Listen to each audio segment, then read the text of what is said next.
Our selection will be Motherless Child.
I'm like a motherless child in a peculiar tumult, rejected by close relatives who say I'm in a cult, cause I say Yahshua's my savior and Yahweh's the creator. They notice my mistakes, forsaking the change in my behavior. Another day in the life of a slave, yet being led by the Spirit shall keep us guided through this maze. And there we sat by the rivers of Babylon, and there we wept when we remembered our home and those that carried us away. But some nerve required of us a song. How shall we sing Yahweh's song in a land not our own? It makes me wanna holler the way they do my life. I roar like a lion, but still feel like a motherless child, a long way from Zion.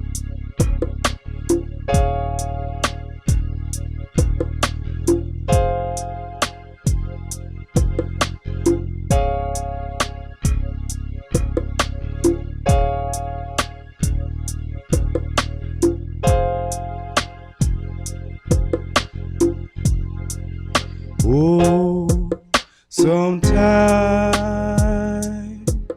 I feel like a motherless child. You know, sometimes I feel like a motherless child. You know, sometimes I feel like a motherless child. It's a long way from home. A long way from home. Sometimes I feel like I'm almost gone. You know, sometimes I feel like I'm almost gone. You know, sometimes I feel like I'm almost gone. It's a long way from home. A long way from home.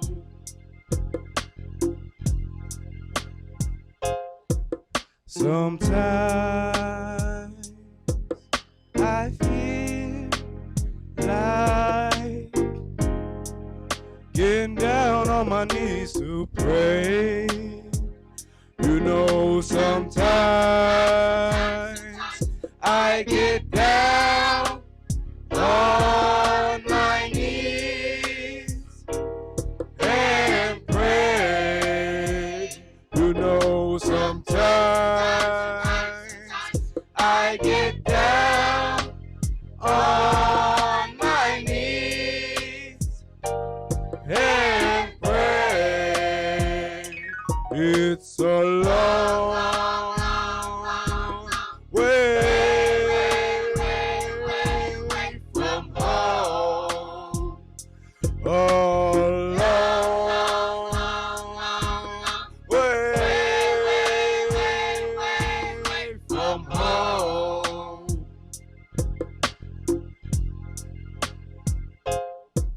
Sometimes I feel like a motherless child. You know, sometimes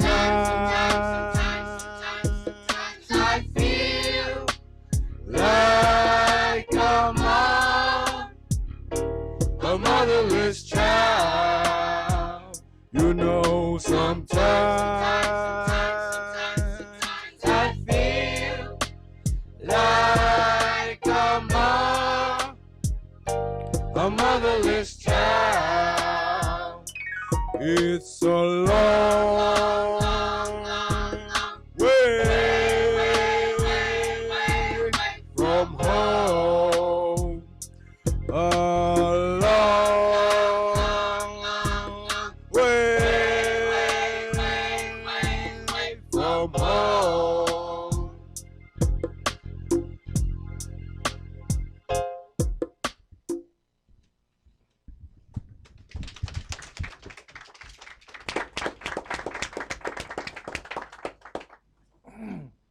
The oracles of the UCI. 1 Peter chapter 4, verses 7 through 11. But the end of all things is at hand. Be you therefore sober, and watch unto prayer. And above all things have fervent love among yourselves, for love shall cover the multitude of sins. Use hospitality one to another without grudging. As every man has received the gift, even so minister the same one to another, as good stewards of the manifold grace of Elohim. If any man speak, let him speak as the oracles of Elohim. If any man minister, let him do it as of the ability which Elohim gives, that Elohim in all things may be glorified through Yahshua HaMashiach, to whom be praise and dominion forever and ever. Amen. Ephesians chapter 4, verses 29 through chapter 5 and verse 4. Let no corrupt communication proceed out of your mouth, but that which is good to the use of edifying, that it may minister grace unto the hearers. And grieve not the Holy Spirit of Elohim, whereby you are sealed until the day of redemption. Let all bitterness and wrath and anger and clamor and evil speaking be put away from you with all malice. And be you kind one to another, tender-hearted, forgiving one another, even as Elohim for Yahshua's sake has forgiven you. Be you therefore followers of Elohim, as dear children, and walk in love, as the Mashiach also have loved us, and has given himself for us an offering and sacrifice to Elohim for a sweet-smelling savor. But fornication and all uncleanness or covetousness, let it not be once named among you as become saints. Neither filthiness, nor foolish talking, nor jesting, which are not convenient, but rather given of thanks. Ecclesiastes chapter 5, verses 1 and 2. Keep your foot when you go to the house of Elohim, and be more ready to hear, than to give the sacrifice of fools, for they consider not that they do evil. Be not rash with your mouth, and let not your heart be hasty to utter anything before Elohim. For Elohim is in heaven, and you up on earth, therefore let your words be few. Exodus chapter 23, verses 20 and 21. Behold, I send an angel before you, to keep you in the way, and to bring you into the place which I have prepared. Beware of him, and obey his voice. Provoke him not, for he will not pardon your transgressions, for my name is in him. Revelations chapter 3, verses 20 through 22. Behold, I stand at the door and knock.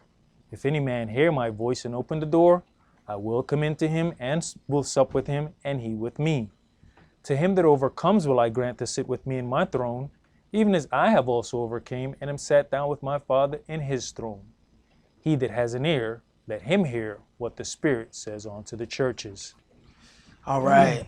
Matthew chapter 7 and verse 21 says, not everyone that says unto me, Adonai, Adonai, shall enter into the kingdom of heaven, but he that does the will of my Father which is in heaven. Many will say to me in that day, Adonai, Adonai, have we not prophesied in your name? And in your name have cast out devils, and in your name done many wonderful works. And then will I profess unto them, I never knew you. Depart from me, you that work iniquity, which is lawlessness. The title of today's sermon is Proven Loyalty. What we see when we read this particular writing here is there's one thought process that we have about ourselves, and then there's another situation that Yahweh ends up seeing based upon our works and the things that we have presented for ourselves. And you'll find that those two things don't often agree with one another. Sometimes we look in the mirror and we see one individual. The question is, does Yahweh see the same individual that you see? Because at this point in time, all of these people believe that they are in the absolute best place with Yahweh and Yahshua that they could ever be in. They are professing what things they've done. They are professing their situation and the circumstances that they have been involved in, and they believe that they are in the right state. Yet he says something altogether different. Where is the confusion? How is it that these individuals has gotten all the way to the point of entering into the kingdom, only to find out that he has seen things completely different than the way that they have seen them their entire lives? All of us will disagree at some point or another. But how is there disagreement for decades upon decades upon decades that these people feel like when they show up in the presence of Yahshua, they are definitely going through those gates and entering into the kingdom? How is it that he sees that one way and they see that totally different than from how he sees it? And at the end of the day, the only thing that matters is how he sees it. It doesn't matter how you see it. It doesn't matter what you think about your actions and your deeds and the things that you have done. What matters is what he thinks about those things. And quite frankly, we don't have to guess about what he thinks. He has already written down his thoughts. He has already written down the things that is pleasing unto him. So the question is, do we deal with those things according to what's written, or do we deal with them according to how we feel about what's written? Let's begin today's sermon in Hebrews chapter 11 and verse 1.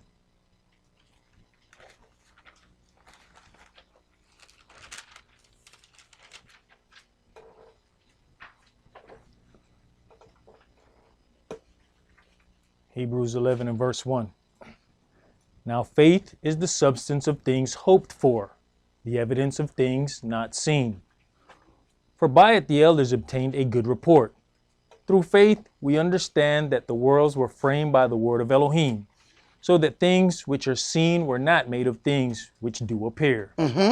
By faith Abel offered unto Elohim a more excellent sacrifice than Cain, by which he obtained witness that he was righteous, Elohim testifying of his gifts.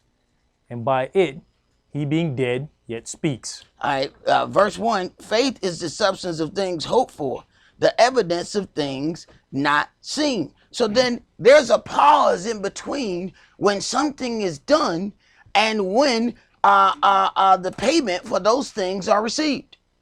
Now, we can see those things naturally, but somehow we have a problem being able to deal with that spiritually. We know that if we go and get a job here in the daughter of Babylon, we know we're going to have to put at least a week in the hole. We don't work 1 hour and expect that we're going to get paid the next hour. But when we do things in the spirit, we want to get paid for our works immediately. We do something on Tuesday, we expect payment on Wednesday afternoon. That don't even work with the unrighteous. Go ahead. Verse 5. By faith, Enoch was translated that he should not see death, and was not found, because Elohim had translated him. For before his translation, he had this testimony, that he pleased Elohim. Right. He didn't please Elohim with one day of service. He pleased Elohim by Yahweh watching him over and over and over after a period of time. Go ahead. But without faith, it is impossible to please him. For he that comes to Elohim must believe that he is, and that he is a rewarder of them that diligently seek him. Now see, that's the biggest word in that verse. Diligently seek him. See, there's some things that we do haphazardly. We do as long as it's convenient to us. But when you diligently seek something, when you hit a bump, you fall, you jump back up. You hit a curve, you bend for the curve. That is diligently seeking him. We can all seek him haphazardly. Just, walk if I run into him. But what you going to do when that road curve? One thing I found when I first started riding motorcycles, they were easy to ride on the straight road. Oh, them the easiest roads to ride on. You look like you got it together on that straight road. But when you hit that curve, you find out who know how to ride that motorcycle. You start watching them dudes who just got theirs. They start hitting the brakes already. Where you go? What you doing, bro? They start coming out the gas. Oh, they finna die. See, anybody who done rode before know when you get in that curve, when you get scared and you let off the gas, the motorcycle don't stay in the curve. It stand back up. Now, if the road curve, you let off the gas and get scared, guess where you just went? Off the cliff. Because the road went this way, but you got scared, so you let off the gas. Well, the motorcycle gonna stand up. When it stand up, you going off the edge. Fear is what killed you. Unbelief. You didn't believe when you got to the curve, but you believed when you was on the straightaway. But when you got to that curve, belief dwindled. Because I can't see what's around that curve. When I'm on that straightaway, I can see 5 miles ahead of me. That ain't faith. Because I can see what's in front of me. But when I get to that curve, I got to believe that I know what I'm doing. I got to believe in the training that I got. That when I hit this curve, I got to believe the teaching that I got. Keep your hand exactly where it is. Lean with it. Stay with it all the way in that curve. Everything that was told me was right. The question was, did I believe when I got to the curve? And I done seen the result of the people who didn't believe when they got to the curve. Somebody got to go back and pick them up. Because they lost themselves and that bike. Wasn't nothing wrong with the bike. Wasn't nothing wrong with the curve. Something was wrong with their belief when they got to the curve. Go ahead. You know, brother, even like you was talking about with Enoch, that his works wasn't a one-day work and then he was translated. You know, we've heard the terminology one-day Christians. And we don't think you got Saturday Hebrews, Sabbath day Hebrews. Mm-hmm. Outside of the Sabbath, you can't tell if they Hebrews or not. You got it. Matter of fact, if you watch some of these things they got on YouTube, you can't tell on the Sabbath. Cause they got some straight partying going on. But see, there's levels of loyalty, and Yahweh looks at, okay, where is your level? Where are you going to be? What people don't understand is we earning a spot in the kingdom. Now, don't get it twisted. Any spot you get in the kingdom is a good spot. All right? If you make it in, it's like getting like certifications, like what we would have to do in our profession. It don't matter in your certification if you got a 71 or a 91. When you get that certificate, you are now certified to do whatever that is. So when you got your certification, don't nobody come up and ask you, so what did you get on your certification test? That ain't none of your business. You see this paper with this seal on it? I am certified to work in this industry. Done deal. Go ahead. Hebrews 11 and verse 7. By faith Noah, being warned of Elohim of things not seen as yet, moved with fear, prepared an ark to the saving of his house. Right. And what we don't see is in the middle time, this is where you earn your badges right here. This is where you get your stripes. In the middle part, by faith Noah, being warned of Elohim of things not as yet seen, moved with fear, prepared an ark to the saving of his house. He's building something that everybody else think he's an absolute idiot for doing. This is where you get your stripes at. You don't get your stripes when everybody agree with you. You get your stripes when everybody think you crazy. That's where your stripes come in at. It's easy to get the stripes when everybody agreeing with you. But while you doing all this building, and people are like, man, what is wrong with this dude, man? Go ahead. By the which he condemned the world and became heir of the righteousness which is by faith.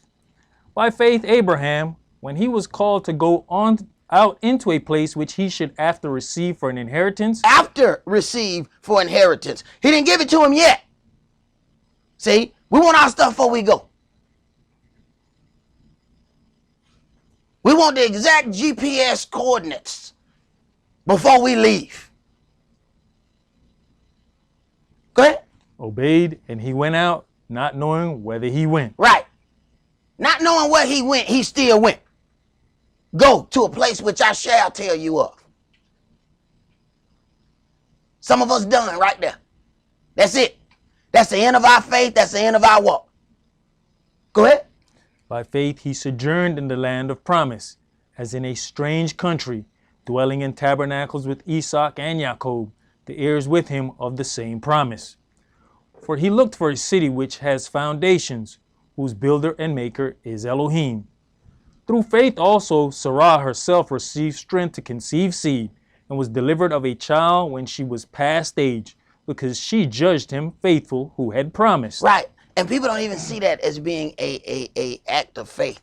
You know how many people you're going to have to deal with if you about 99 and get pregnant? You know how many people going to be like, oh, she going to die. She'll not going to have that baby. She'll not going to make that. Something going to be wrong with that baby. Something going to be wrong with her. She going to be dead in a minute. 99-year-old have a baby. She ain't going to be able to handle that. Mark my words. She going to be dead next week. She got to keep walking past these people. And y'all know we say a whole bunch of stuff with our eyes that we ain't got to say with our mouth.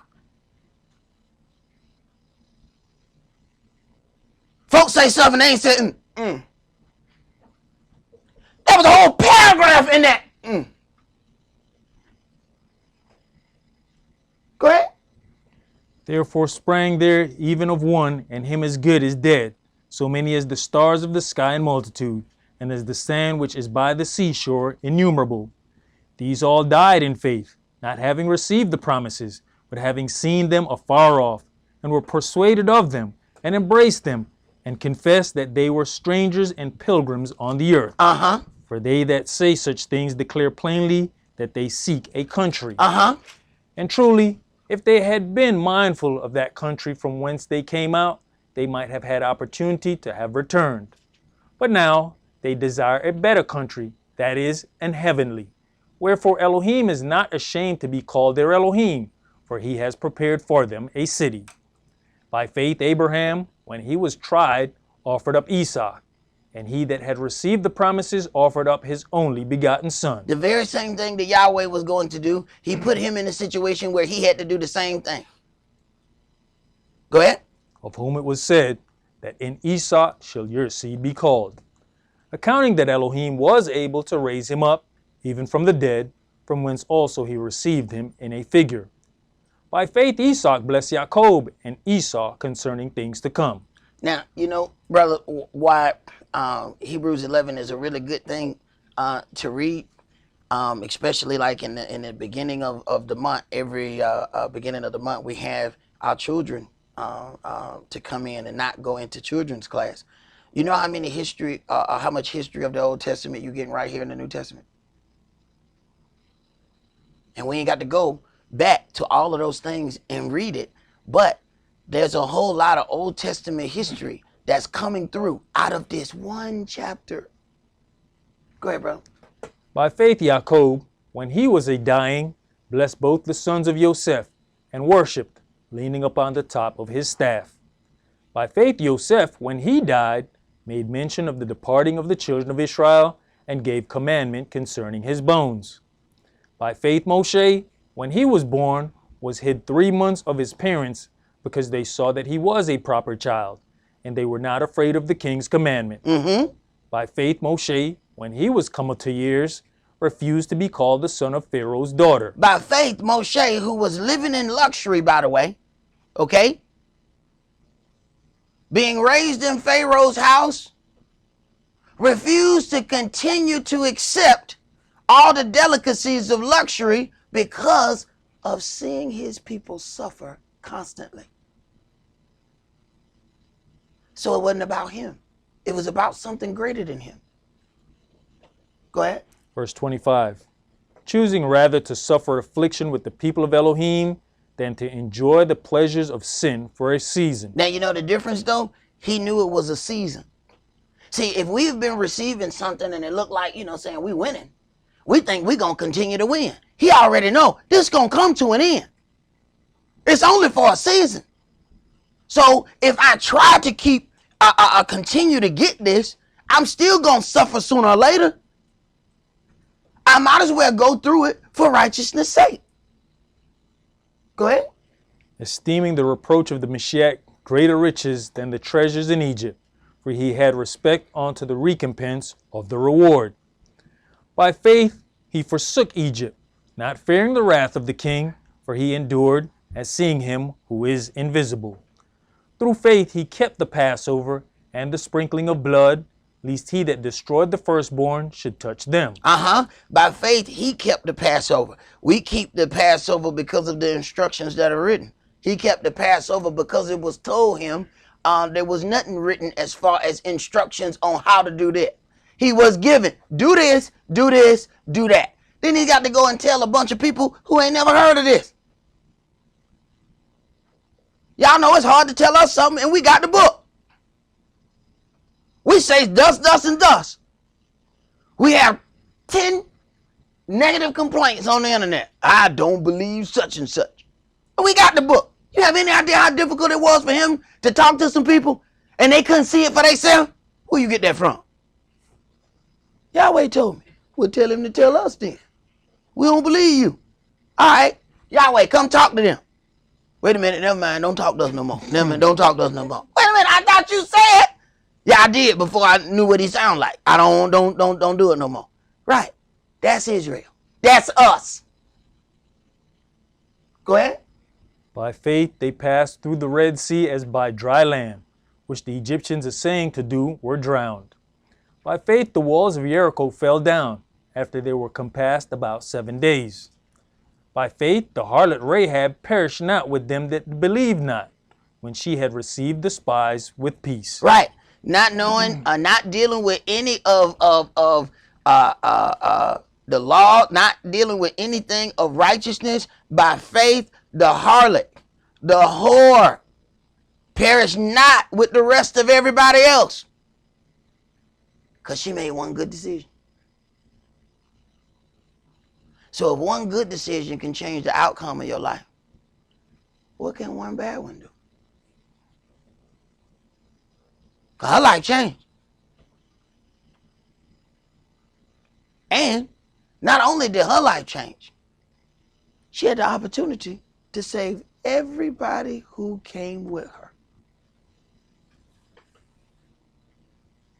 But who's going to have belief in a harlot?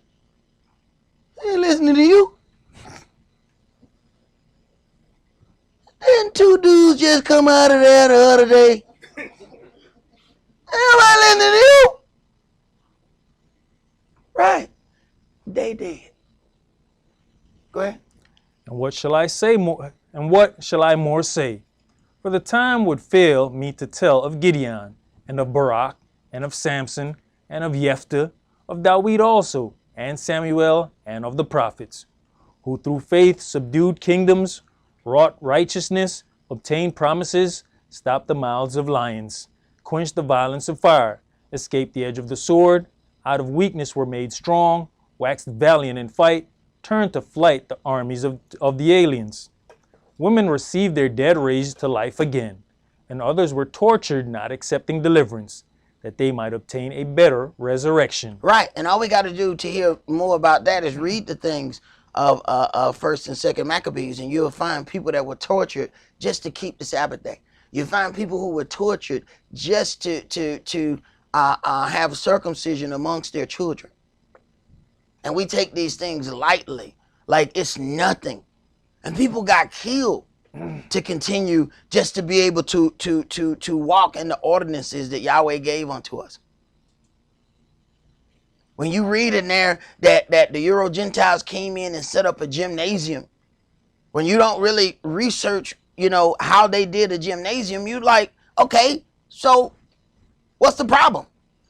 The Greeks came in, they set up a gym. We go to a gym at school. What's the problem? No. The problem is they was all naked in theirs. That's the difference. They had like zero clothes. You ever notice the strange thing that happens in the locker room of the gymnasium, even today? That people get totally undressed and just come and talk to you. Wait a minute, bruh. Wait a minute. There's something that's not kosher about this conversation. Why are you naked? This is their culture. So when they brought that gymnasium, it wasn't just a regular situation. This is why they hated that. So they brought this amongst Israel and orchestrated it amongst us. All of this was to push us outside of our culture. We got dress code. We got certain things that we are accustomed to. But if you can bring another culture and get our people to hang out and party and kick it with this culture, guess what we're going to do? Eventually, you got to push Yahweh's to the side. Because you can't keep his and do the things in this one.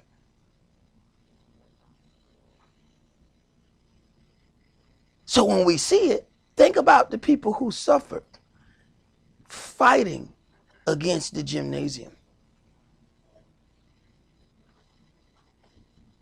Consider all the punishment that the people had just trying to circumcise their children. Yet we take all those decisions for granted. Go ahead. Verse 36, and others had trial of cruel mockings and scourgings, yes, moreover of bonds and imprisonment. They were stoned, they were sawn asunder, were tempted, were slain with the sword. They wandered about in sheepskins and goatskins, being destitute, afflicted, tormented, of whom the world was not worthy. They wandered in deserts and in mountains and in dens and caves of the earth. It says of whom the world was not worthy. The world was not worthy of them, but that's not what they felt like going through that. They felt like they must not be worthy to be in the world. But the truth is, the world wasn't worthy to be in their presence. Okay? And these all, having obtained a good report through faith, received not the promise. Elohim having provided some better thing for us, that they without us should not be made perfect. All right. Brother, read that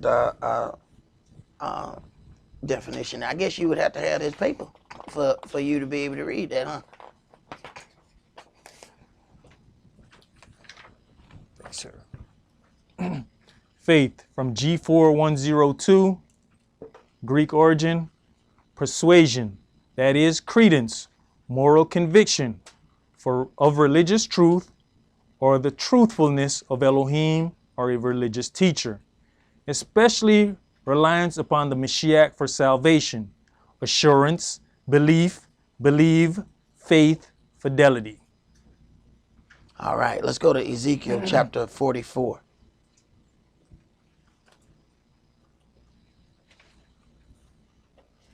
So faith is connected with belief.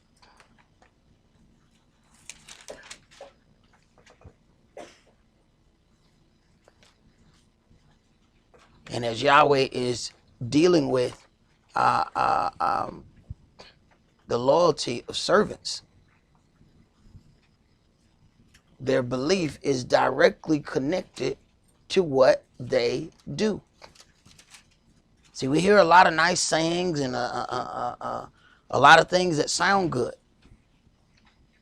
But at the end of the day, the belief is connected to an action.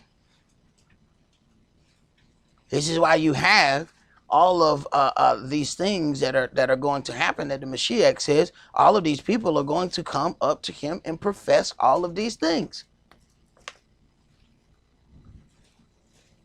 Yet the whole time they say that they've done all of these things in his name, he says, I never knew you. How is that possible? Not I knew you at one time and then our relationship fizzled. No, I never knew you. Those are two completely different areas of understanding. Something has to happen. Something has to be wrong for those things to be that different. Go ahead, bro. Ezekiel chapter 44 and verse 1.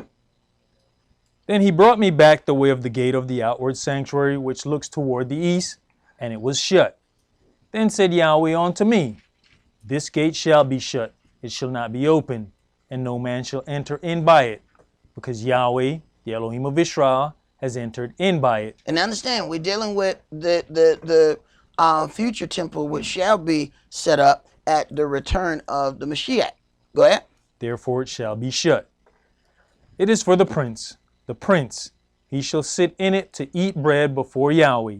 He shall enter in by the way of the porch of that gate, and shall go out by the way of the same. The prince shall eat this. We understand that the prince is under the king. Yahshua is king of kings. So this prince is Dawid, who shall be resurrected. Now, remember the situation where Dawid was starving and had to eat bread. What did they give him? The showbread. See, there's some things that's happening, and if you don't know what's going on, you just think it's some situations that are taking place. It was prophecy even in his problems. He is forced to run from a man who's trying to kill him and ends up eating showbread that is only lawful for the priest to eat. Yet in the future temple, the prince sits there and eats the showbread. Go ahead. Then brought he me the way of the north gate before the house.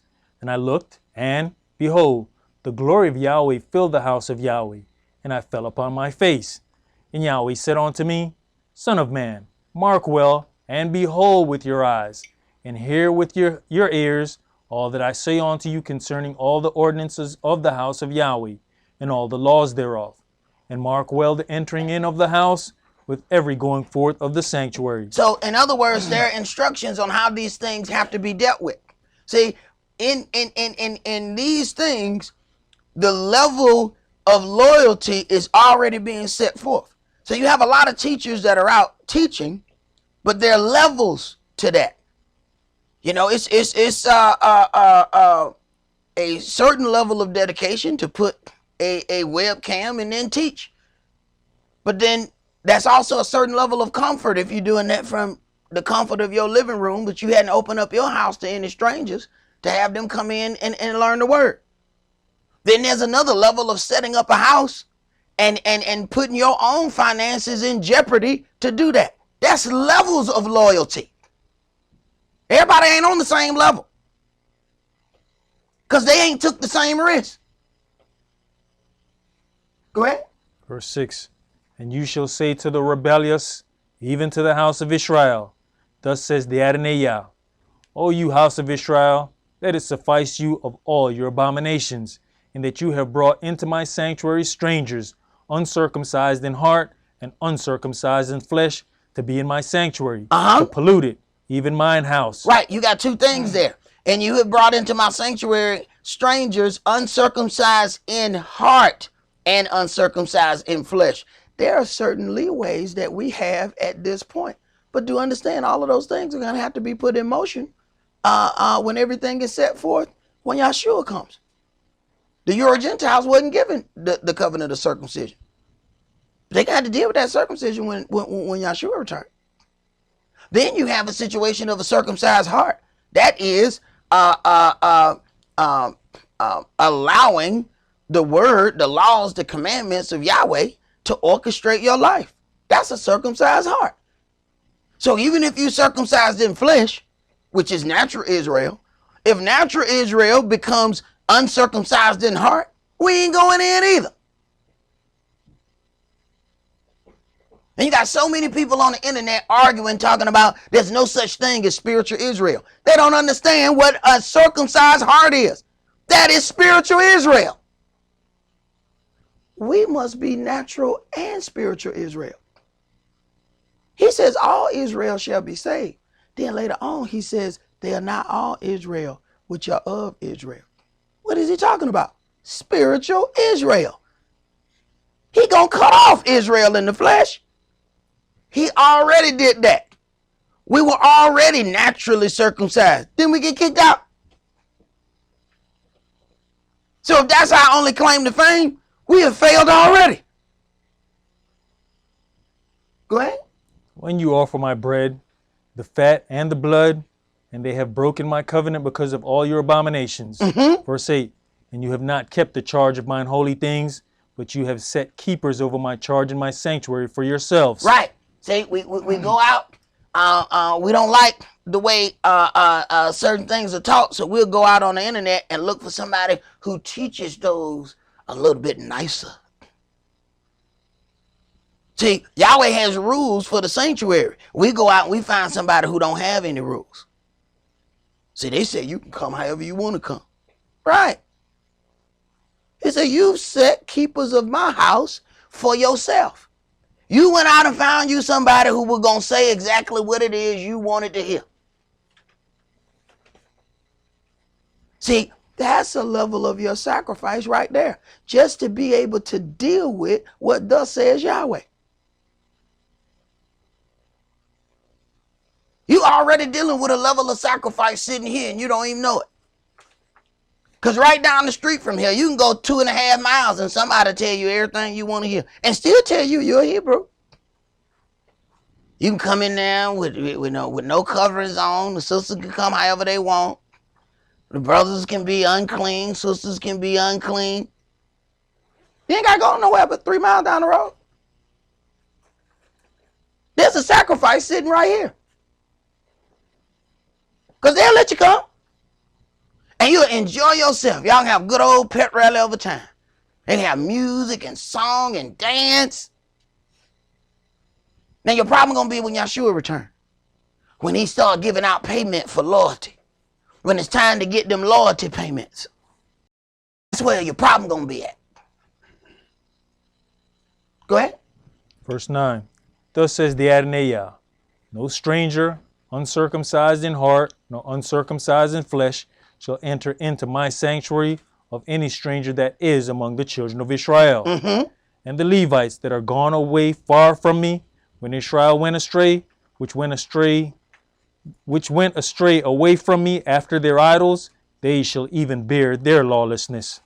Yet they shall be ministers in my sanctuary, having charge at the gates of the house, and ministering to the house. They shall slay the burnt offering and the sacrifice for the people, and they shall stand before them to minister unto them. In other words, their work is going to be based on their previous dealings. The level in which they get to work in that final kingdom is based upon what happened before. So understand, we are either reaping some benefits or reaping some problems based upon what some people did before us. Hey, we didn't personally, we didn't stand there and ask for the Mashiach to be crucified. Yet we're the ones that's sitting in here as the sons and daughters of ex-slaves. We didn't physically do that. Yet, here we are. That works both ways, though. So at some point, we got to start building up for some stuff that we shall receive. You just got to know that you ain't going to receive it tomorrow. Go ahead.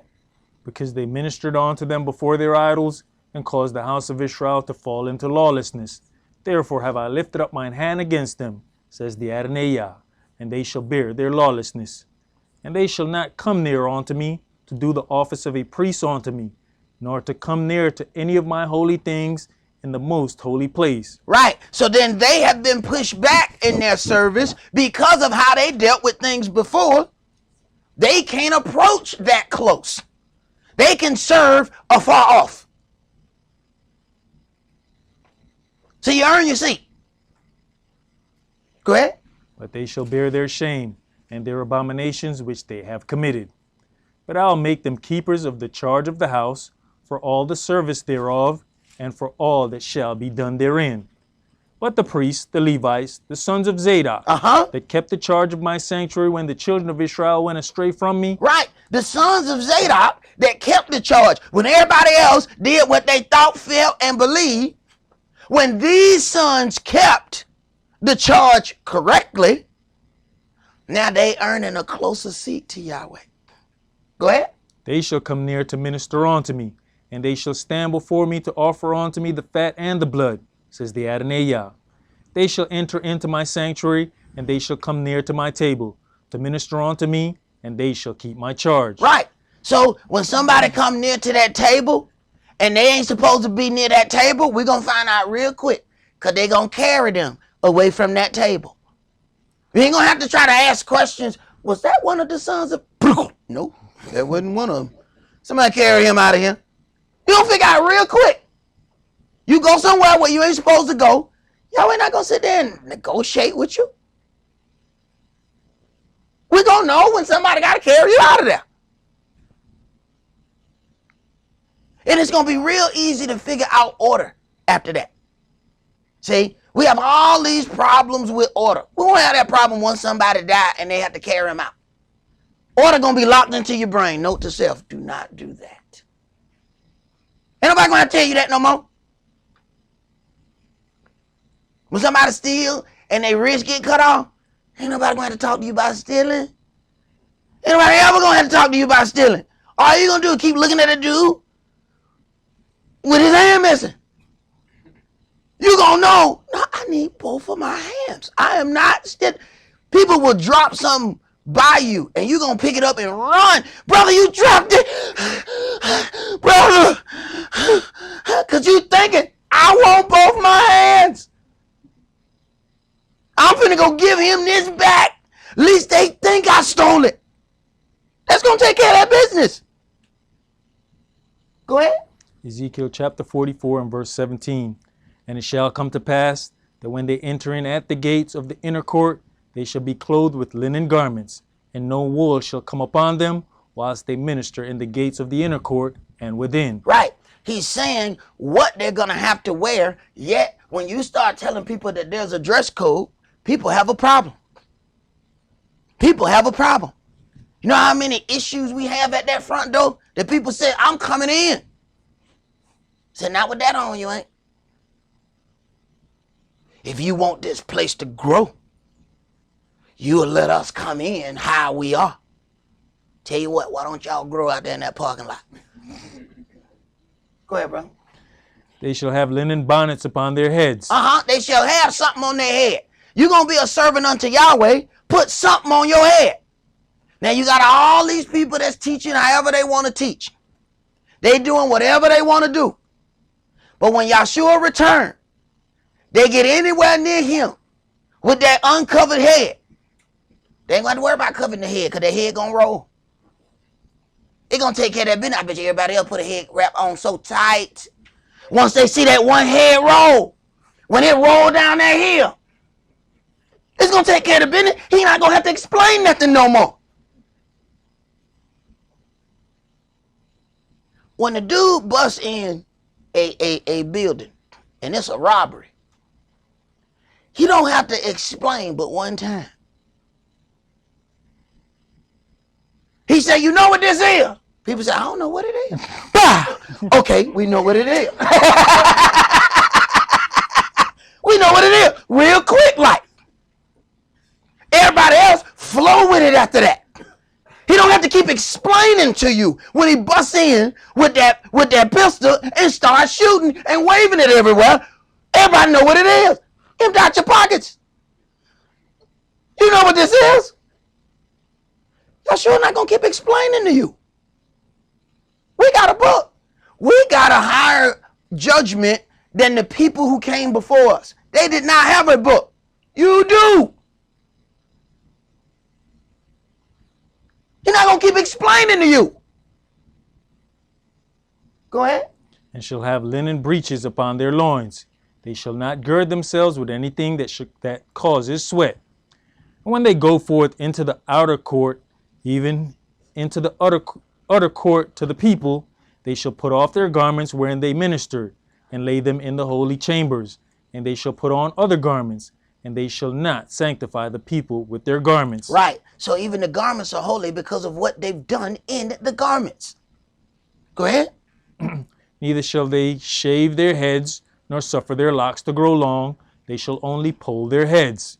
Neither shall any priest drink wine when they enter into the inner court. Neither shall any priest drink wine when? When they enter into the inner Now court. you know what Jake just heard. Neither shall any priest drink wine. They shall not drink wine. Keep reading. When they go into the inner court. Now see, somebody done already turned that into a whole different doctrine right now. So this is why they can't accept the things of Yahshua. He turned water into wine. He said himself, a gluttonous man and a wine bibber. People just say they won't accept that. No, I want to believe Christ, but I want to see him the way I want to see him. So the way I want to see him is he don't drink no wine. But he made it. Go ahead, bro. Neither shall they take for their wives a widow, nor her that is put away. But they shall take maidens of the seed of the house of Israel, or a widow that had a priest before. Right. So if you're talking about a future kingdom and you're still talking about widows, you're still talking about people dying there. Even in a system of longevity that should last 1,000 years. So man still gonna have the ability to sin. Man still gonna have the ability to make his decision and say, I know what your words say. I know that's Yahshua over there. But you know what? I want to do what I want to do. It said a child shall die 100 years old.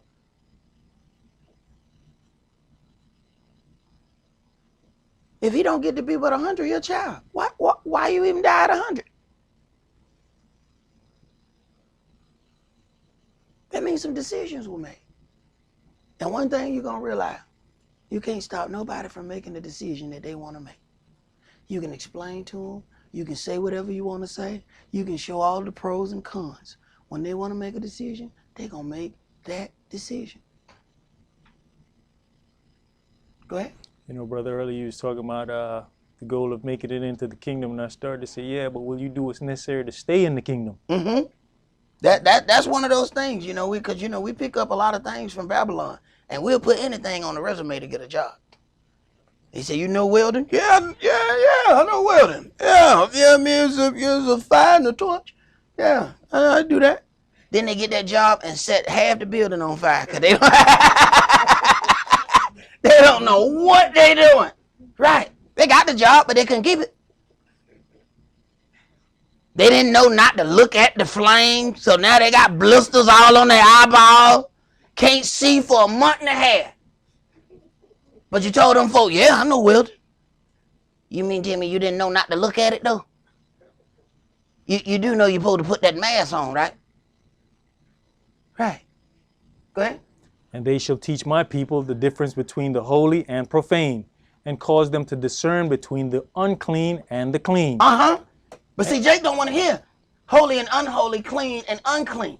See? You can have an unclean spirit just by a negative attitude.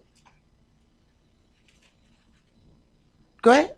And in controversy they shall stand in judgment, and they shall judge it according to my judgments, and they shall keep my laws and my statutes in all mine assemblies, and they shall hallow my Shabbats. Now, in controversy, they shall stand in judgment. That's a place of discomfort, to have to stand in a place of controversy. You are standing in a place of controversy in between two people, and both of them believe they right.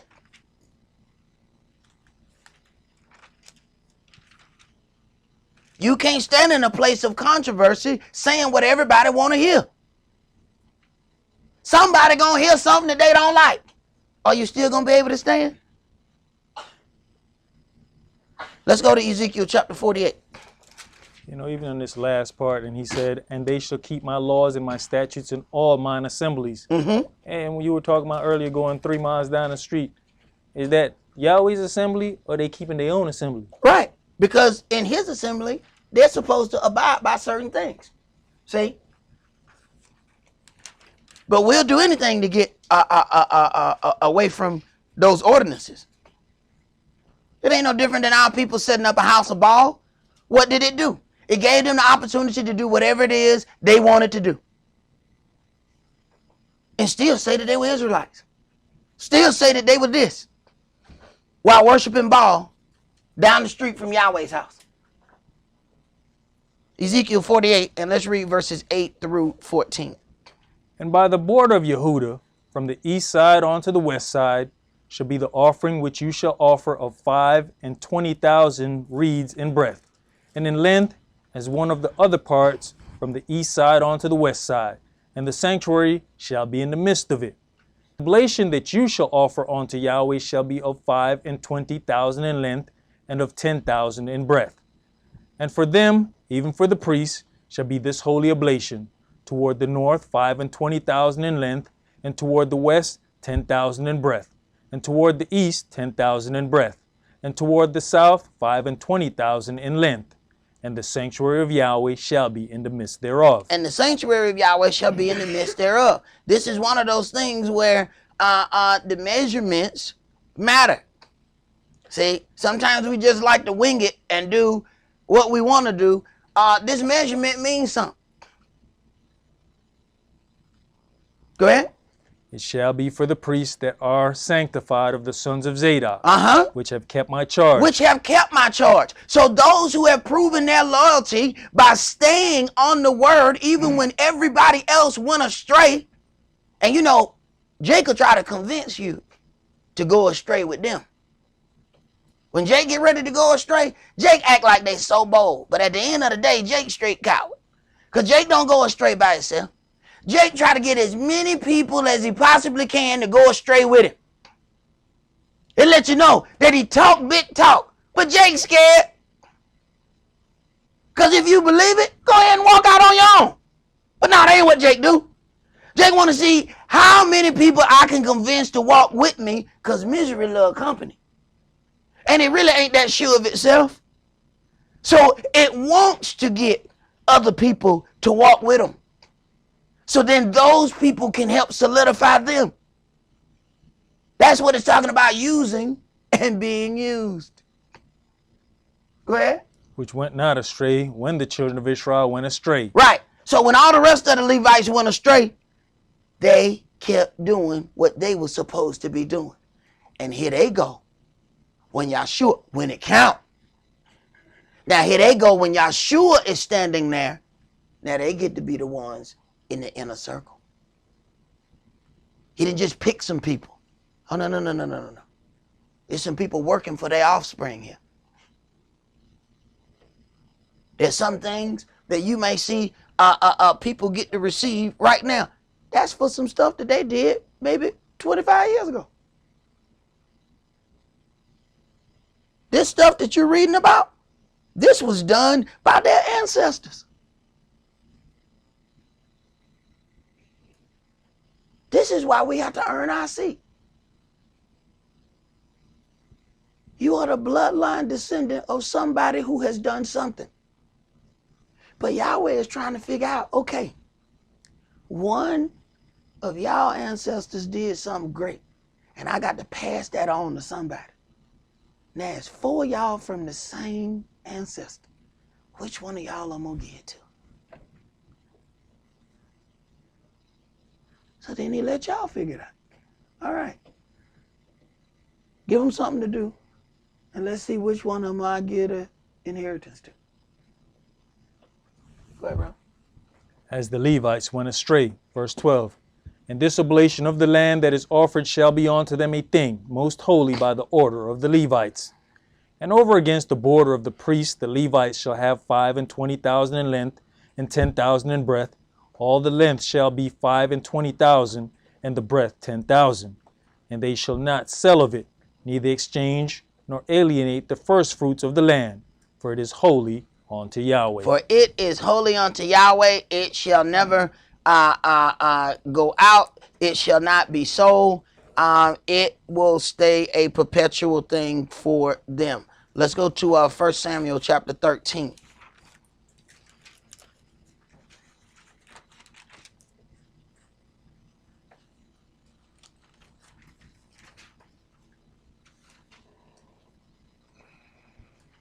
First Samuel chapter 13, and let's read verses 8 through 14.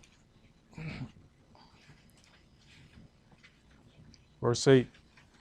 And he tarried 7 days, according to the set time that Samuel had appointed.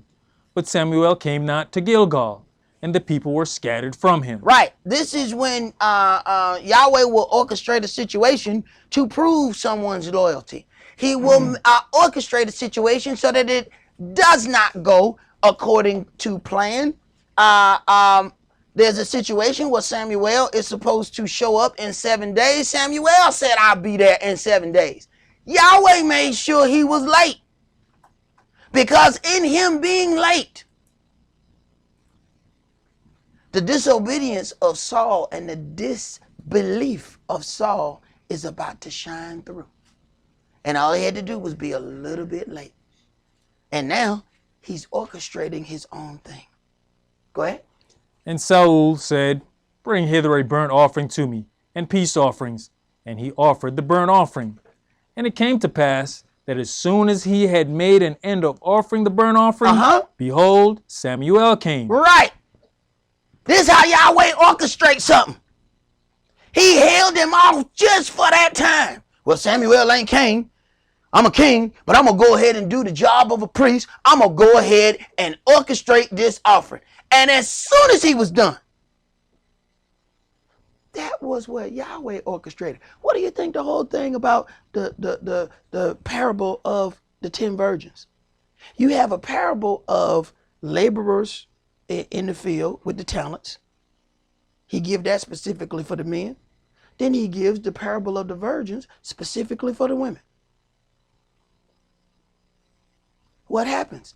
He specifically pauses and waits to the dead of night before he goes in and seeks the virgins. It then becomes obvious which virgins have no spirit because they don't have any oil in their lamp. That is not apparent during the daytime. It is only apparent when it's dark.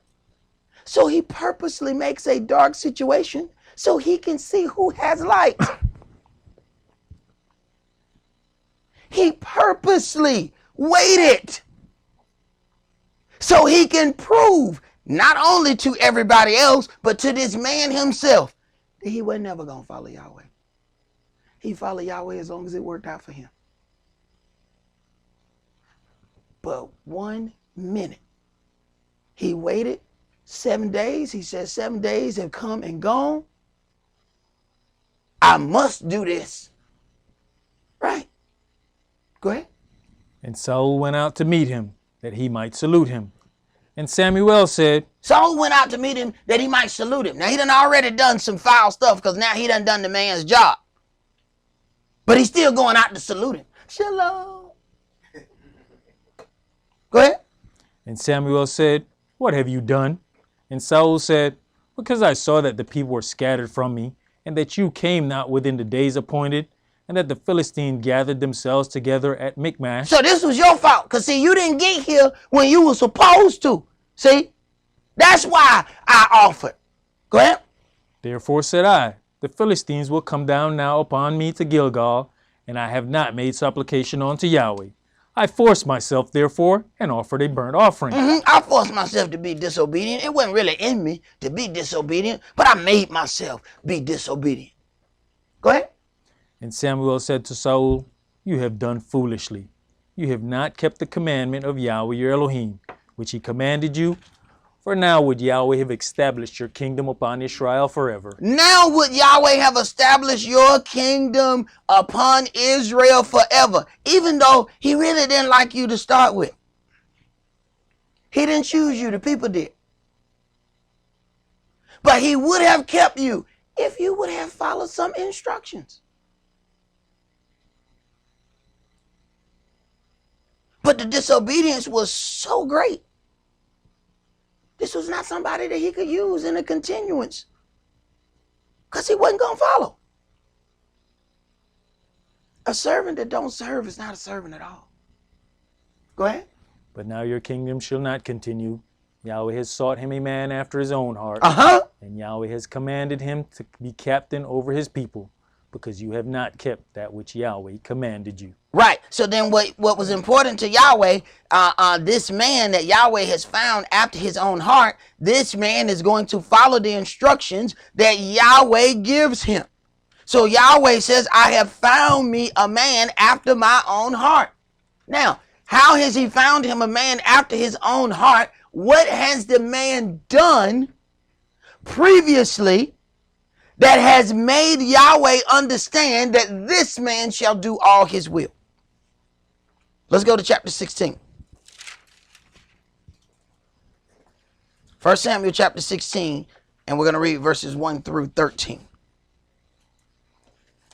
And Yahweh said unto Samuel, How long will you mourn for Saul, seeing that I have rejected him from reigning over Israel? Right. You know, once we get our head onto something, because we are creatures of habit, we want to stay right there in that position. Yahweh is moving to another direction. Now, this is the prophet of Yahweh. Yahweh loves this man, and this man loves Yahweh. But you know what he is? He's stuck on the man that he is anointed, Saul. Yahweh don't care where he's stuck. Man, why you keep talking to me about Saul? I don't want to hear nothing about Saul.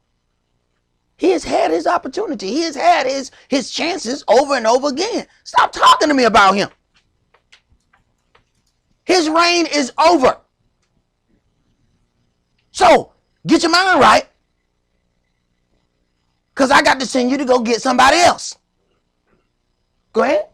Fill your horn with oil, and go.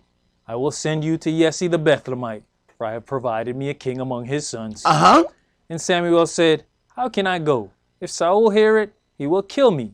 Now, it's part of that thing about Saul, because he was, a little bit scared at the same time, because he knows Saul was kind of crazy.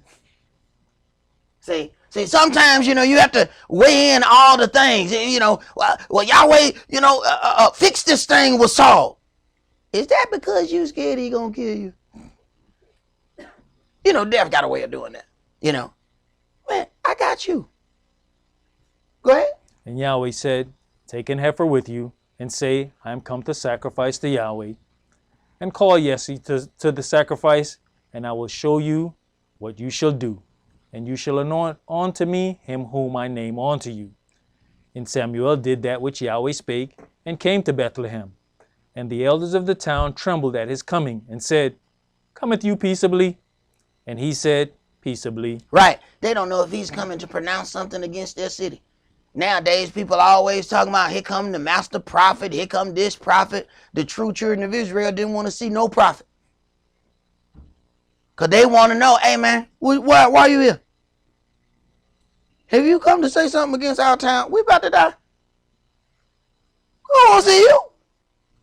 It's like if you got a boss and your boss don't never come. And all of a sudden your boss walked through the door. Why are you here? You ain't been here in 3 months. Why are you here? Go ahead. I am come to sacrifice unto Yahweh. Sanctify yourselves, and come with me to the sacrifice. And he sanctified Jesse and his sons, and called them to the sacrifice. And it came to pass, when they were come, that he looked on Eliab and said, Surely Yahweh's anointed is before him. But Yahweh said unto Samuel, Look not on his countenance or on the height of his stature, because I have refused him. So then Yahweh is looking at the inner heart of a man, not what the outward appearance of that man looks like. So Yahweh doesn't deal with things the way man deals with things. Even Samuel himself looking at the man and said, this man looked like a warrior. He looked like a king. That ain't him. Go ahead. For Yahweh sees not as man sees. For man looks on the outward appearance, but Yahweh looks on the heart. Then Jesse called Amminadab and made him pass before Samuel, and he said, Neither has Yahweh chosen this. Then Jesse made Shemaiah to pass by, and he said, Neither has Yahweh chosen this. Again Jesse made 7 of his sons to pass before Samuel, and Samuel said unto Jesse, Yahweh has not chosen these. Now, consider all of this as you have a future event where Dawid is going to go and fight against the Philistine. Yet all of these sons were standing there as they were not chosen. So there's already a little bit of animosity there when he showed up. Go ahead. And Samuel said unto Jesse, Are here all your children? And he said, There remaineth yet the youngest, and behold, he keeps the sheep. They didn't even worry about calling him. Because surely you can't be talking about him. I don't need us. I got these warrior boys over here. Surely you talking about one of these boys. You're going to anoint somebody to be king. Surely you can't be talking about that little pretty dude who keep the sheep. He be writing poetry and stuff. Come on, man. Who want a poet king? Come on, man. Come on. He kind of soft. All right. He's not going to do this. So they thought. Go ahead.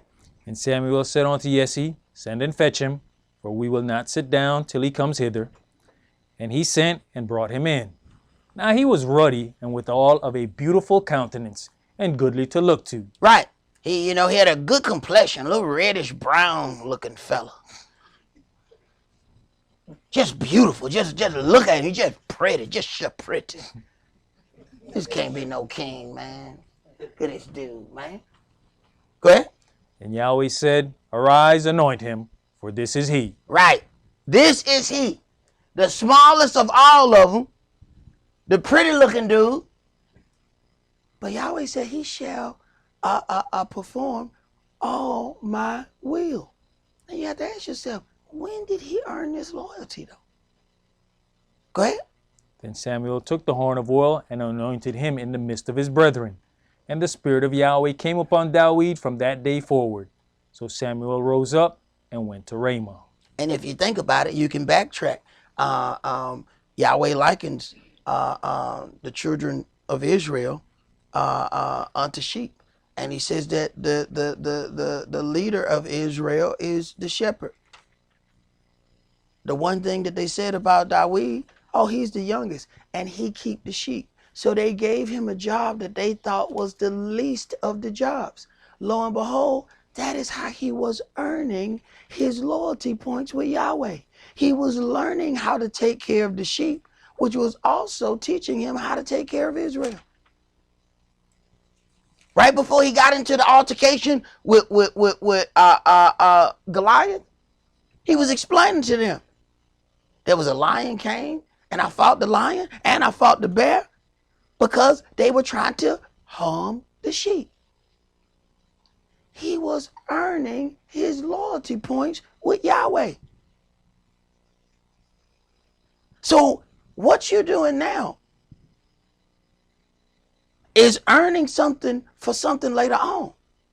What you got right now is for something you've either done or didn't do before.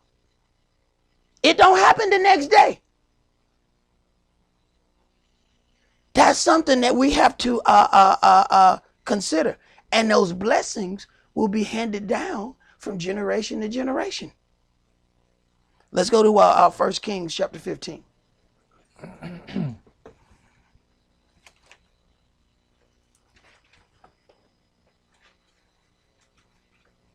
Should be 2 books old. Be right back. 1 Kings 15. And let's read verses 1 through 5.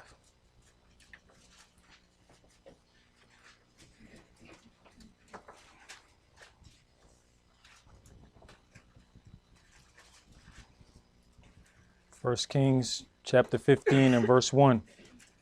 Now in the 18th year of King Jeroboam, the son of Nebat, reigned Abiam over Yehudah. 3 years reigned he in Jerusalem, and his mother's name was Micaiah, the daughter of Absalom. And he walked in all the sins of his father, which he had done before him. He walked in all the sins of his father, which he had done before him. So the things that he saw, those were the things that he duplicated. Go ahead. And his heart was not perfect with Yahweh his Elohim, as the heart of Dawid his father. His heart was not perfect with Yahweh. Go ahead. Nevertheless, for Dawid's sake, did Yahweh his Elohim give him a lamp in Jerusalem to set up his son after him and to establish Jerusalem. Right. Nevertheless, for Dawid's sake, not for anything that he had done. He is now still provided an heir to keep going, not because of him. Somebody did something right before him. Go ahead. Because Dawid did that which was right in the eyes of Yahweh, and turned not aside from anything that he commanded him all the days of his life, save only the matter of Uriah the Hittite. Right. And we know that he did wrong in the situation with Uriah the Hittite. But in all the things that Yahweh set him up to do, I need you to set up this. I need you to establish this. He did every single one of those things. And now, the blessing of what Dawid has done is now passing down generation to other people who ain't even quite right. If it wasn't for them being a son of Dawid, they would have been killed off. But because of Dawid, he's like, all right, I'm going to still let you go on. That's something that we have to consider. Then when we look up the things that is written, it says when he had removed Saul, he raised up unto them Dawid to be their king. And the testimony says, I have found me a man after mine own heart who shall fulfill all my will. And because of that, this blessing is then being handed down. Let's go to our Psalms chapter 89.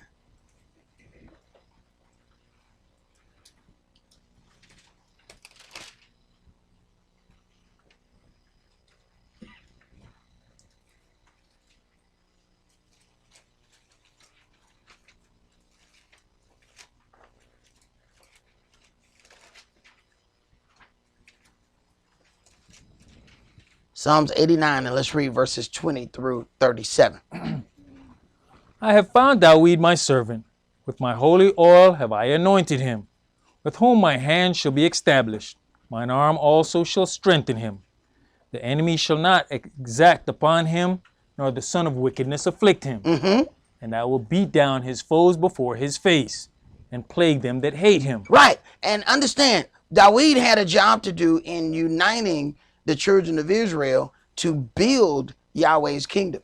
And in doing that, a lot of blood had to be shed. So even when it got down to Dawid wanting to build a house, because he had been through so much war, he could not build the house. But Yahweh had already accounted it unto him for righteousness that he even wanted to build a house. He didn't actually have to build it. All he had to do was want to build it. And now you have a forever covenant going through the house of Dawid, that even when he has sons that don't even do right, now they got the protection of Dawid. Go ahead. But my faithfulness and my mercy shall be with him, and in my name shall his horn be exalted. I will set his hand also in the sea, and his right hand in the rivers. He shall cry unto me, You art my Father, my Elohim, and the rock of my salvation. Also, I will make him my firstborn, higher than the kings of the earth. Right. If he the firstborn, I will make him my firstborn. Then he get a double portion of the inheritance. The biggest part of the inheritance comes unto him. Do we consider, as a lot of us, we hear all the time people saying Judah this, Judah that. Do you consider that at some point there's a house of Dawid and they're descendants somewhere of the house of David. That is going to be greater than just being Judah. Some of you are the descendants of the house of David. There are some things that you shall receive that you ain't worked for. You ain't earned it. Somebody else earned it before you. Go ahead. My mercy will I keep for him forevermore, and my covenant shall stand fast with him. His seed also will I make to endure forever, and his throne as the days of heaven. If his children forsake my law, and walk not in my judgments, if they break my statutes, and keep not my commandments, then will I visit their transgression with the rod, and their lawlessness with stripes. Nevertheless, my loving kindness will I not utterly take from him. I'm going to whoop him, but I ain't going to remove him. And it ain't because of them. It's because of him. Because they have come through his loins from descendant to descendant to descendant. If they go against me, I'm going to deal with them. But because of him, I will not utterly destroy them. I can't. I will not break my covenant with him. Go ahead. Nor suffer my faithfulness to fail. My covenant will I not break, nor alter the thing that is gone out of my lips. Once I have sworn by my holiness that I will not lie unto David. His seed shall endure forever, and his throne as the sun before me. It shall be established forever as the moon and as a faithful witness in heaven. All right. Let's go to 1 Samuel chapter 18.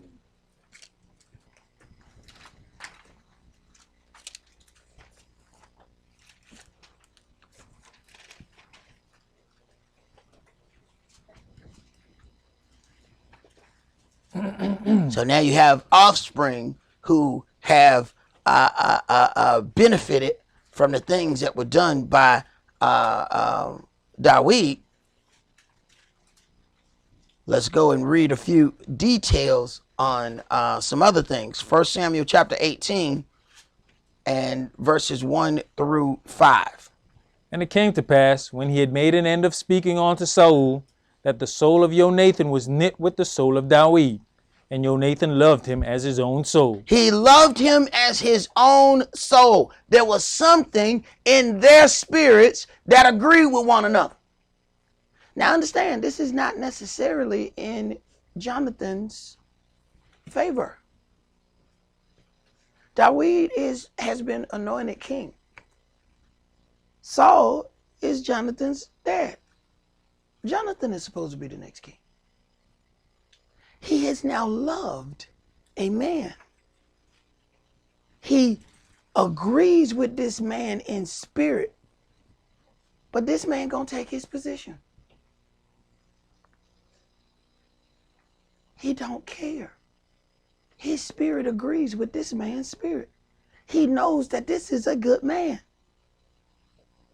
And even if he tried to push the rulership of his father through,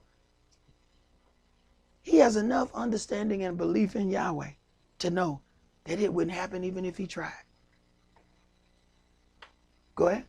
And Saul took him that day and would let him go no more home to his father's house. Then Jonathan and David made a covenant because he loved him as his own soul. Now, Saul would not let David go back home once he seen the power that he had, because it was beneficial to him. Jonathan saw a man pure in heart and loved him. You notice there wasn't no covenant made with Saul. You notice Saul just said, you can't go back home. You need to be here. I never really seen like a little boy beat a giant. You know what I'm saying? So I need you here for me, for my purpose. Jonathan said, I love this man. Two totally different reasons. Both of them are making them close to him, but for two totally different reasons. Jonathan actually loves him. Saul loved to use him. Go ahead. And Jonathan stripped himself of the robe that was upon him and gave it to David. And this was prophetic. This robe is of power. He's given his power unto David. Go ahead. and his garments, even to his sword, and to his bow, and to his girdle. And David went out whithersoever Saul sent him, and behaved himself wisely. And Saul set him over the men of war, and he was accepted in the sight of all the people, and also in the sight of Saul's servants. Now, remember now in the beginning, this was not a warlike man. Remember, this was the little reddish brown boy who just looked kind of pretty. Remember that now. He was not accepted before. He didn't look like a warrior. Whatever a warrior was supposed to look like. Let's go to chapter 19, and let's start that at verse 1. Go ahead, bro. No, it's just a thing of how many people can actually look on a person and say, you know, this man is worthy of having my position and I can step back.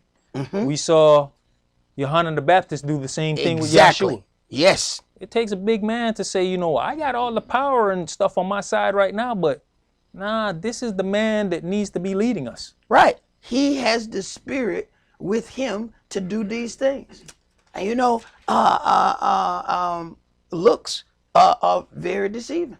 Somebody would look at some big Mike Tyson looking dude and back away from him.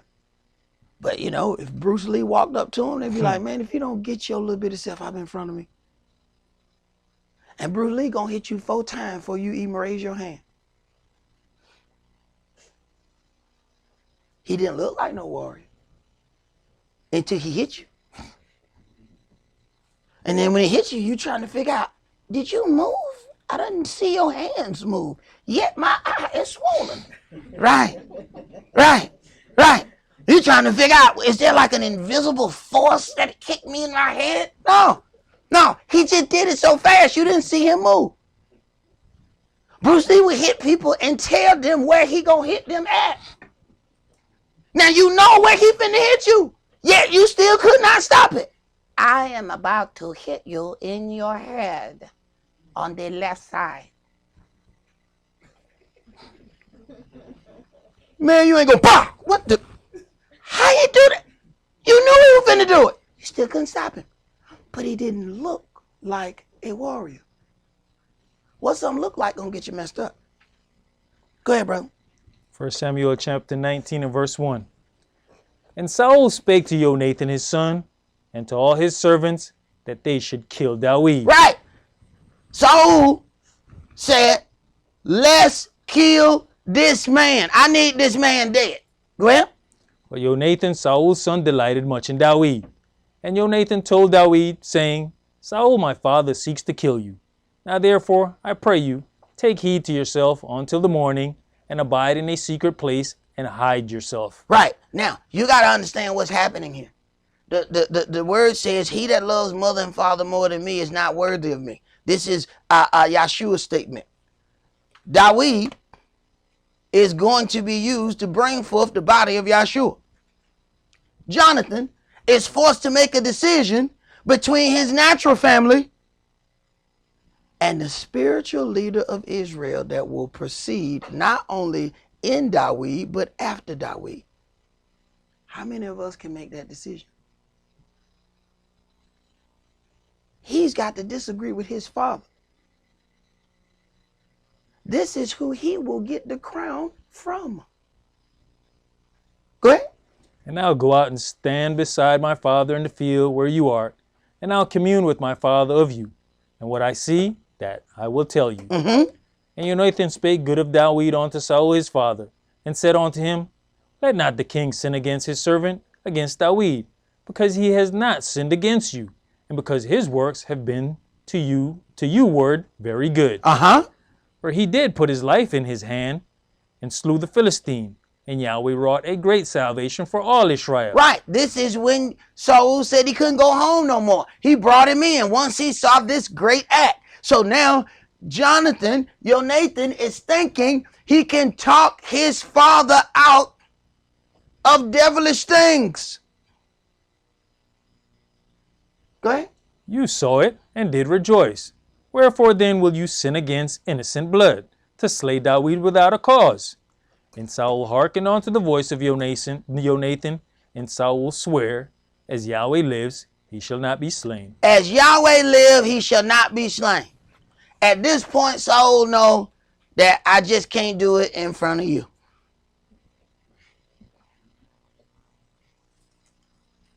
He thinks he can persuade his father not to be this kind of individual. So at this point, he still believes in his father because this is what he told him. Not knowing that Saul just told him what he think he needed to hear. But Saul's going to still go about taking care of his business. But when you look at a situation like this, as you start going down, you're going to see some things that end up happening to Jonathan's offspring, and it is because of the things that he does right concerning Dawid right now. You consider in all of this running around that at some point, having to flee from Saul, Dawid marries a woman named Abigail, which was probably the oldest one of his wives because she was already married to somebody else. But she was married to a guy named Nabal, which means fool. So she was married to a fool, right? The fool did something and Dawid is finna go in there and kill everybody. Abigail talks him out of it. He then knows this is a good woman. He go on about his business. After that, Nabal dies. He goes immediately. He hadn't courted her. He hadn't talked to her. He knew at this point, that woman right there, I am going to marry. She earned her spot in being the wife of a king by how she was the wife to a fool. Y'all rattle that around for a little bit. Let's go to the next one, brother. Did you finish that? Yes. Let's go to 1 Samuel chapter 20. And we're going to start that at verse 27. And it came to pass on the morrow, which was the 2nd day of the month, that Dawid's place was empty. And Saul said unto Jonathan his son, Wherefore cometh not the son of Jesse to meat, neither yesterday nor today? And Jonathan answered Saul, Dawid earnestly asked leave of me to go to Bethlehem. And he said, Let me go, I pray you, for our family has a sacrifice in the city, and my brother, he has commanded me to be there. And now, if I have found favor in your eyes, let me get away, I pray you, and see my brethren. Therefore he cometh not unto the king's table. Then Saul's anger was kindled against Jonathan, and he said unto him, You son of the perverse, rebellious woman. Now, boy, he is pissed. And y'all know we wouldn't have said son of a rebellious one. We would have said son of a something. It would have been a son of a something. But now he's so upset. Now he talking about the man mama. So you find out that other talk was just talk. He shall not die. As Yahweh live, nothing shall happen to die. Lie. See, folks think they can say whatever and just pacify you for the time being. But Yahweh gonna bring it out sooner or later. So although he said whatever he wanted to say, at the end of the day, the situation presented itself. And he couldn't hold back them words. Being angry, he couldn't stop them words that proceeded. Go ahead. Do not I know that you have chosen the son of Jesse to your own confusion, and onto the confusion of your mother's nakedness? Wow. I mean, he went in, didn't he? You son of a perverse woman. Right. Go ahead. For as long as the son of Jesse lives upon the ground, you shall not be established, nor your kingdom. Right. You see, had Jonathan been thinking selfishly about himself, he would have agreed with his father. But he disagreed with his own flesh and blood to think about something higher than himself. Go ahead. Wherefore now send and fetch him unto me, for he shall surely die. Wait a minute, didn't you just say, as Yahweh live? Wasn't nothing going to happen to him? Now go fetch him, because he shall surely die. Go ahead. And Jonathan answered Saul his father, and said unto him, Wherefore shall he be slain? what has he done? And Saul cast a javelin at him to smite him, whereby Jonathan knew that it was determined of his father to slay Dawid. See, he got a real problem with that javelin. He get mad, he just grab something and just throw it. He got a real problem with it. Go ahead. So Jonathan arose from the table in fierce anger, and did eat no meat the 2nd day of the month, for he was grieved for Dawid, because his father had done him shame. Right. He is hurt because he want to believe in his father. He want to believe that he's got to be better than this, that you want to kill an innocent man because of whatever you got going on in your own heart and mind. He want to believe he's better than that, but he ain't. There's so many things that we look and deal with our natural family, and we want them to be better than this. We want them to be, but they are what they are.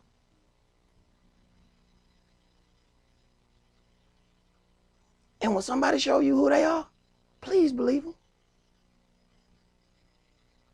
Go ahead. And it came to pass in the morning that Jonathan went out into the field at the time appointed with Dawid, and a little lad with him.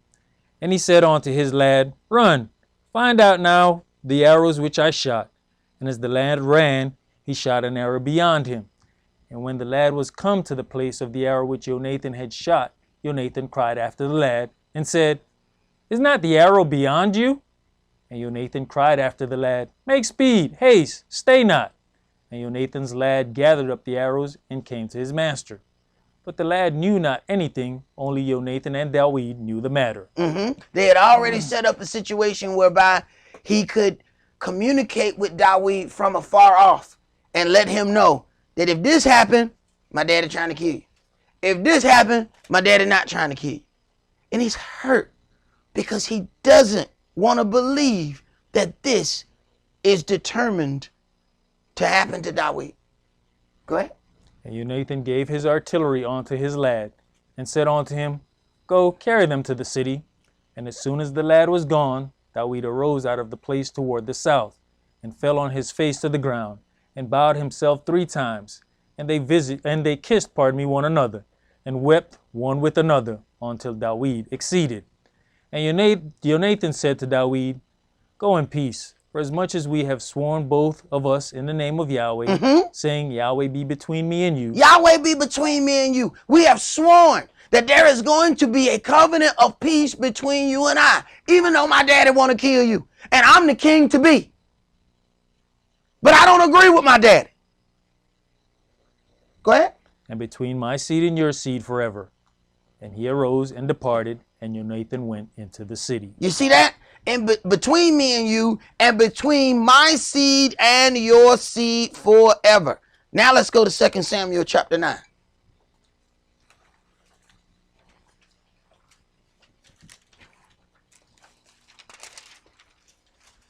It's one thing to read about all of these things of loyalty and all of that. It's something altogether different to have to live through this stuff. See, we got the one things that we're going to read about. And then we got the other things that Yahweh is going to present in our life. What you going to do when that happens?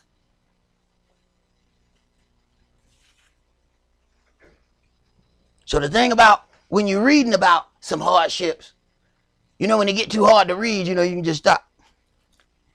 You know what? This is getting too much. I can't take this right now. You can stop. You know, when it happens in your life, you can't just pause life. You know what? Life pause. I need a life pause right now. You figure out how to do that, please tell me, because I need to figure that one out.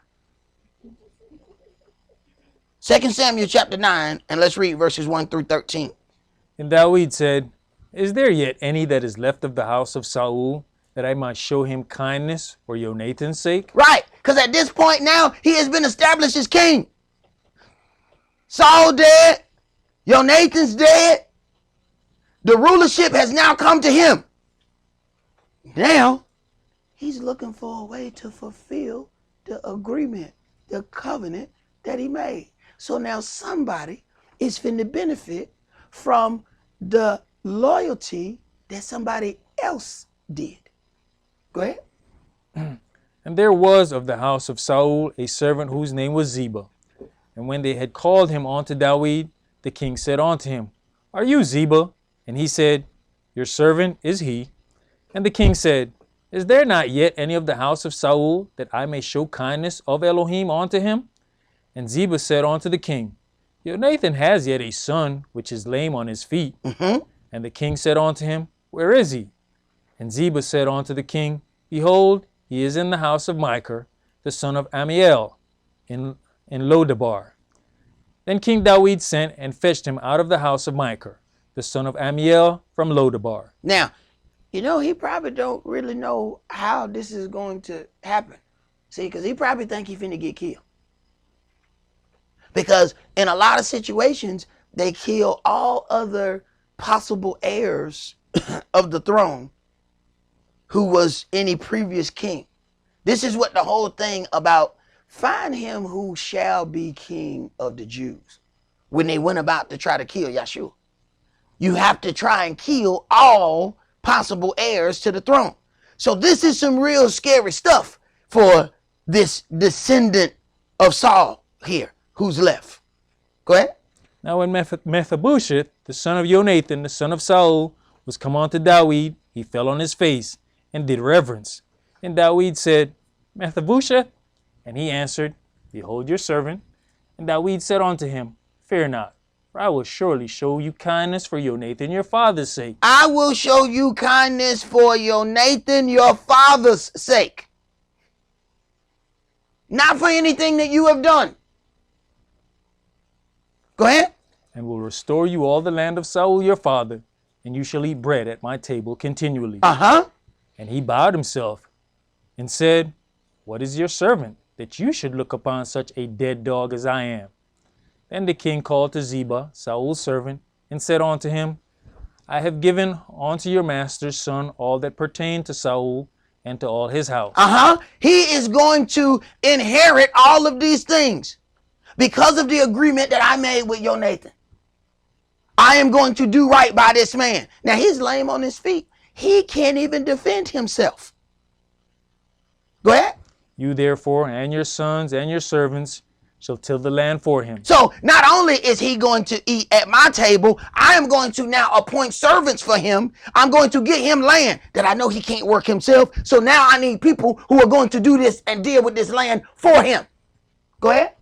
And you shall bring in the fruits, that your master's son may have food to eat. But Mephibosheth, your master's son, shall eat bread always at my table. He gonna eat at my table, but y'all going to till his land and work all the land that he has. Go ahead. Now Ziba had 15 sons and 20 servants. Then said Ziba unto the king, According to all that my master the king has commanded his servant, so shall your servant do. As for Mephibosheth, said the king, he shall eat at my table as one of the king's sons. And Mephibosheth had a young son, whose name was Micah, and all that dwelt in the house of Ziba were servants unto Mephibosheth. So Mephibosheth dwelt in Jerusalem, for he did eat continually at the king's table, and was lame on both his feet. Right. So the proven loyalty of his father guaranteed the protection of this man because David was a man of his word and keeping the covenant that he made with this man's father, even though they were separated. They didn't want to be separated. They had to be separated from one another. Yet, all of those years later, he fulfilled the parts of that covenant. So then you have to consider, it wasn't something that was done right then. It was some things that were done long before that got him the ability to have all of Saul's land, that got him servants to work the land, and the ability to eat at the king's table. It was all because of how he loved Jonathan. Let's go to John chapter 21.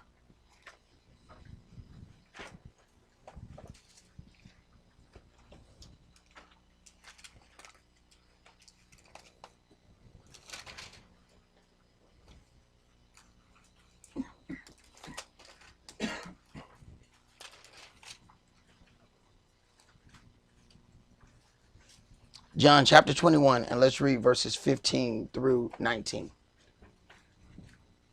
So when they had dined, Yahshua says to Simeon Peter, Simeon, son of Jonas, love you me more than these? Right. Love you me more than these? Do you love me more than the rest of these disciples do?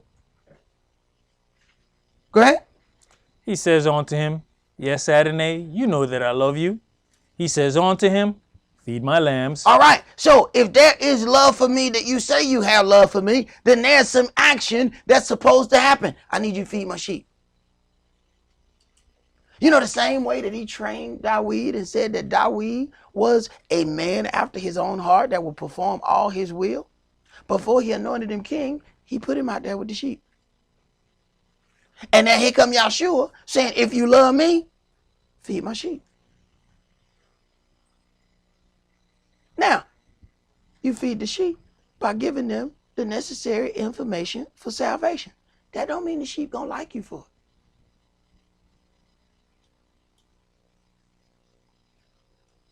When you even deal with a situation of lost sheep, how did the sheep get lost? All the sheep move together. The sheep go by the hearing of the voice of the shepherd. How did one or two or here and there get lost? Go ahead.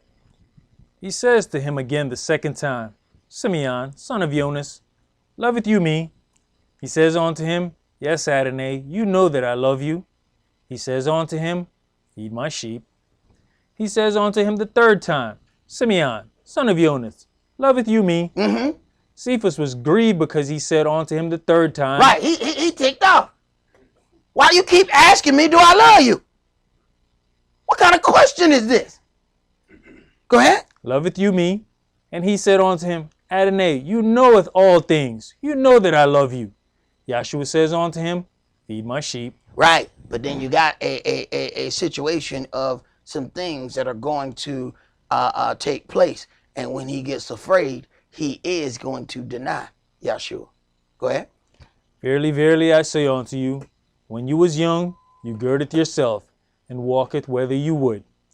But when you shall be old, you shall stretch forth your hands, and another shall gird you, and carry you whither you wouldeth not. This spake he, signifying by what death he should glorify Elohim. And when he had spoken this, he says unto him, Follow me. All right.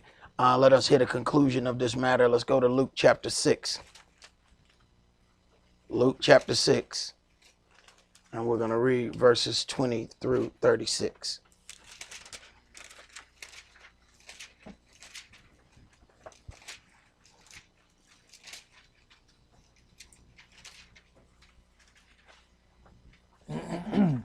Luke chapter 6. And let's start that at verse 20. And he lifted up his eyes on his disciples and said, Blessed be you poor, for your eyes. Blessed be you poor, for yours is the kingdom of Elohim. Blessed are you that hunger now, for you shall be filled. Blessed are you that weep now, for you shall laugh. Right. So then there's a pause in between. Blessed are you that hunger now, for you shall be filled. So then there is a situation of service or something that proves that servant to be loyal enough to receive those things. Not that they did one thing on one day and received it the next. Go ahead. Blessed are you when men shall hate you, and when they shall separate you from their company, and shall reproach you, and cast out your name as evil for the Son of Man's sake. Right. When you teach this word and it upset people, they gonna separate from you. You ain't gotta separate from them. All you gotta do is keep saying this word. Watch what happens. They gonna separate from you. That's a spiritual sacrifice that gets accounted unto you. You know how many situations we get and comments on the internet of people, you know, if you would teach this way, I would watch you more often. Well, tune out. Count it. Loyalty points. I just got some. You ain't got no haters. You ain't getting no points. Count them. Go ahead. Rejoice you in that day, and leap for joy, For behold, your reward is great in heaven. Mm-hmm. For in the like manner did their fathers unto the prophets. Right. Same things they did to the rest of the people who were attempting to follow this word. They persecuted them as well. Soon as something didn't go their way. They friends with you as long as everything go the way they want. But as soon as it doesn't, you their lifelong enemy. This is why you seek your pleasure in Yahweh, because he don't change like that. He has already given you his guidelines. He don't change based on what the day is or how they feel at that particular time. Yahweh don't do that. Man does. Go ahead. But woe unto you that are rich, for you have received your consolation. Woe unto you that are full, for you shall hunger. Woe unto you that laugh now, for you shall mourn and weep. Woe unto you when all men shall speak well of you, for so did their fathers to the false prophets. Right. And that's the thing that we want. We want somebody to say something good about us all the time. Right. Say, yeah, that's what they did to the false prophets. That ain't real. Everybody ain't supposed to like you. Why does everybody like you? That means you agreeing with everybody. How everybody gonna like you? They hated Yahshua. How everybody gonna like you? Go ahead. But I say unto you which hear, love your enemies, do good to them which hate you, bless them that curse you, and pray for them which despitefully use you. Why? Why? Because you're working on a deferred payment. Go ahead. And unto him that smiteth you on the one cheek, offer also the other. And him that takes away your cloak, forbid not to take your coat also. Give to every man that asks of you, and of him that takes away your goods, ask them not again. And as you would that men should do to you, do you also to them likewise. Mm-hmm. For if you love them which love you, what thank have you? For sinners also love those that love them. Uh-huh. And if you do good to them which do good to you, what thank have you? For sinners also do even the same. And if you lend to them of whom you hope to receive, what thank have you? For sinners also lend to sinners, to receive as much again. But love you your enemies, and do good, and lend, hoping for nothing again. And your reward shall be great, and you shall be the children of the highest. For he is kind unto the unthankful and to the evil. Right. Because we have to consider, when you look at that, you say, man, this sounds unfair, until we think about the glorious payment that the children of Israel and even those who get engrafted unto the family of Israel shall receive. As it is written, eye has not seen, nor has anyone even imagined the great things that he has for those who will diligently serve him. So at the end of the day, what we are going to receive is greater than any other thing that we could even attempt to work for. Go ahead. Be you therefore merciful, as your Father also is merciful. Right. And that is harder than it sounds if you continue to stay in the moment. If you come outside of right now, then you can deal with mercy in a different light. But if you're dealing with right now and how you feel exactly at this particular moment in time, you're going to have some issues with that. That's all that we're going to do for today. Remember the Sabbath to keep it holy. Shabbat shalom. Shabbat shalom.